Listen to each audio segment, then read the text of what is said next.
Bonjour, je vais voir aujourd'hui dans cette vidéo formation comment créer un nouveau style à l'aide du logiciel Numbers.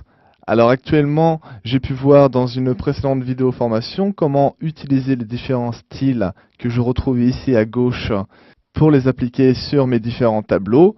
Je vais voir donc à présent comment il est possible de créer soi-même son style afin de pouvoir mieux personnaliser donc ses créations. Donc la première étape va être donc dans le tableau que je souhaite personnaliser, cliquer sur n'importe quelle cellule, puis donc personnaliser ce tableau comme je le souhaite en cliquant par exemple sur l'inspecteur.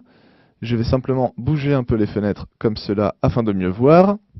Et à l'aide des différentes options proposées par exemple l'inspecteur de tableau, je vais pouvoir modifier donc la couleur de rang en alternance que je trouve tout en bas.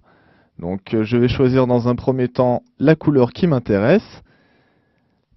Par exemple une couleur, disons, vert assez foncé, comme ceci. Je peux refermer la palette des couleurs et cliquer donc sur le bouton couleur de rang en alternance, ce qui a pour effet, donc comme le nom l'indique, de me mettre la couleur que j'ai choisie en alternance, donc un rang sur deux. Je vais également pouvoir modifier, par exemple, afin d'aller plus loin dans la personnalisation, je vais pouvoir modifier quelques bordures de mes cellules. Donc en sélectionnant, par exemple, tout mon tableau, puis en choisissant des bordures de type pointillé, que je vais grossir un petit peu comme cela, et auquel je vais appliquer une couleur, disons, rouge. Je referme la palette des couleurs en appuyant sur la croix rouge, et je regarde donc le style de mon tableau. À présent, si je souhaite enregistrer donc le style que j'ai créé, il me suffit de cliquer sur mon tableau, de faire un clic droit n'importe où dans la fenêtre des styles à gauche, puis créer un nouveau style.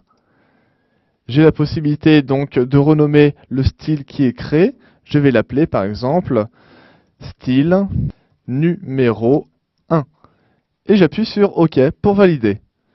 Si je descends à l'aide de l'ascenseur tout en bas des styles, je vois que mon style a été créé en bas de la liste. À présent, si je choisis par exemple de cliquer sur l'un des styles par défaut du logiciel, donc le style est appliqué, et si je clique sur le style que j'ai créé, le style est bel et bien aussi appliqué à mon tableau. Donc j'ai bel et bien créé un nouveau style personnalisé à appliquer à mes tableaux. À présent, si je souhaite effacer, donc supprimer le style que j'ai créé, il me suffit de faire un clic droit sur ce dernier, descendre à l'aide de la flèche en bas si je ne vois pas la suite des options, puis cliquer sur supprimer le style.